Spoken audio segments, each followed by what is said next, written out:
Panorama group, जो सोचता है वो करता है। आपके अपने सपनों का आशियाना।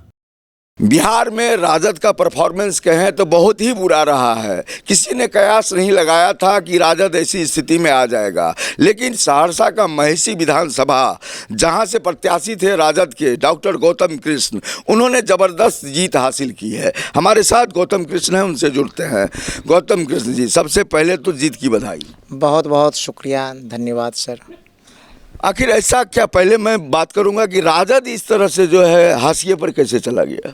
सर, ये एक चिंतन का विषय है और जहाँ तक मैं समझता हूँ, निश्चित रूप से सरकारी खजाने की जो लूट अंधाधुंध बांटा गया, अनाप शनाप लुटाया गया, और एक अमित शाह जी बड़े हमारे जादूगर हैं, दिल्ली में बैठे हुए हैं और पिछले कुछ दिनों से पटना में बैठ कर के सीसीटीवी कैमरा बंद करके अधिकारियों के साथ जादू की कुछ कारनामे कर रहे थे। हो सकता है इन्हीं चीज़ों की वजह से आज रिजल्ट थोड़ा ख़राब हुआ है। यह चिंतन का विषय है। हम लोग भी मंथन करेंगे, पार्टी नेतृत्व मंथन करेगी, हम लोग अपने कारण को खोजेंगे।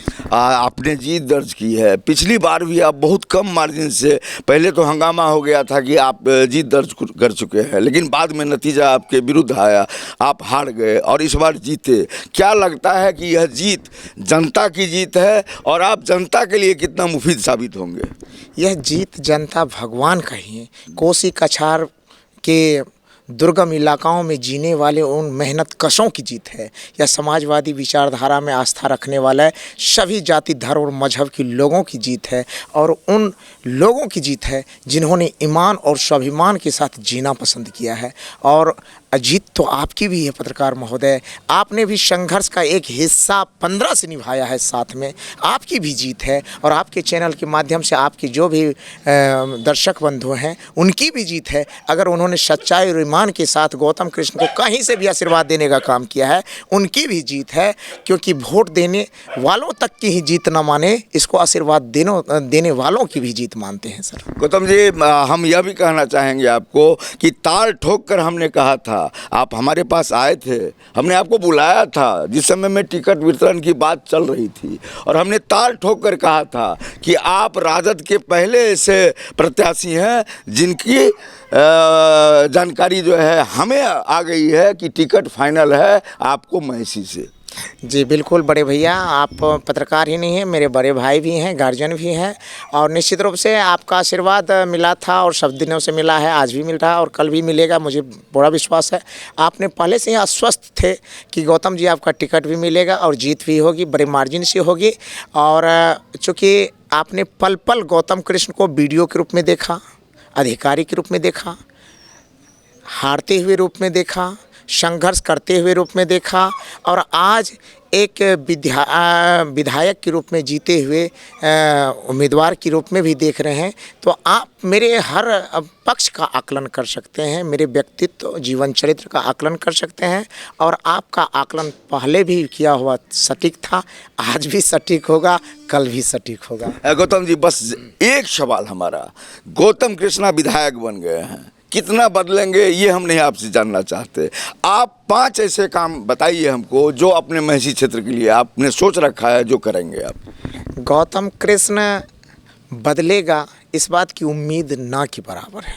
अगर दिमाग खराब हो जाए, कल कुछ एक्सीडेंट हो जाए तो अलग सी बात है, लेकिन मेरे व्यक्तित्व में बदलाव आ जाएगा ऐसा मुझे कहीं से भी कोई इफ बट नहीं है, क्योंकि मैंने अपने जीवन चरित्र को एक शिकंजे में बांध के रखा है, जिसको लोग आमतौर पर सिद्धांत कहता है, और यह है जाति, धर्म, मजहब से उठा हुआ इंसान हूँ, एक सिद्धांत मेरा ये है।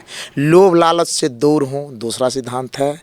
जाति, क्षेत्र, जाति, धर्म, छोटी संकीर्णताएं मुझे कहीं से कभी प्रभावित नहीं करती, ये बातें हैं। उसके बाद मुझे कोई डरा और धमका करके परिणाम परिणत कर दे, वो नहीं हो सकता है। मुझे कोई बरगला दे, ये नहीं हो सकता है। यानी कि इन चीज़ों से बंधा हुआ इंसान हो, और उसके बाद जो मेरी कलम में ताकत होगी, जनता भगवान का दिया हुआ ताकत होगा, संविधान का दिया हुआ ताकत होगा, उसके अनुरूप हर संभव, हर जाति, धर्म, मजहब के लिए अपनी तरह से न्याय करूंगा। इसलिए बदलाव का कोई संदेह 5 काम गिनाइए। जो 5 काम आपने पूछा, ये महिषी विधानसभा चूँकि भौगोलिक दृष्टिकोण से एक चैलेंजिंग विधानसभा है और ऐसे में जो कोसी बांध के अंदर के इलाका हैं उनकी प्राथमिकताएं अलग हैं। उनमें सड़क का बिल्कुल अभाव है। जो सड़क निर्माणाधीन है वो वर्षों से निर्माणाधीन है और आज भी वो सुगम ये क्या कहता है परिचालन योग्य नहीं है। इसलिए उनकी एक बात है, वहाँ की स्कूल की व्यवस्थाएं सही नहीं है, हॉस्पिटल नहीं है, ये बातें हैं। और जब बाहर आएंगे तो आपको लगेगा कि सीपेज की बड़ी समस्या है, जो ब्लॉक है उसमें भ्रष्टाचार की बड़ी समस्या है, हॉस्पिटल की समस्या है, जो पगडंडी नुमा सड़क है, जो मुख्य मार्ग है नौहट्टा ब्लॉक बाज़ार से लेकर के बिहरा बाज़ार और बिहरा बाज़ार से पचगछिया स्टेशन होते, डिम्पल चौक होते, ये मेरी एक प्राथमिकता में है। कंदाहा सूर्य मंदिर जो ऐतिहासिक धरोहर को समेटे हुए है, निश्चित रूप से मेरे मन में है कि वो पर्यटन स्थल के रूप में विकसित हो। और तो बहुत सारी प्राथमिकता के विषय है, लेकिन मैं एक बात स्पष्ट करना चाहता हूं, जब सरकार बनने की पूर्ण तरह हम लोगों को भरोसा था कि माननीय नेता तेजस्वी यादव जी के नेतृत्व में सरकार बनेगी, तो लग रहा था कि जो मन में प्राथमिकता सोचे हैं या जिसको कर सकते हैं उन पे हम रफ्तार के साथ काम कर लेंगे।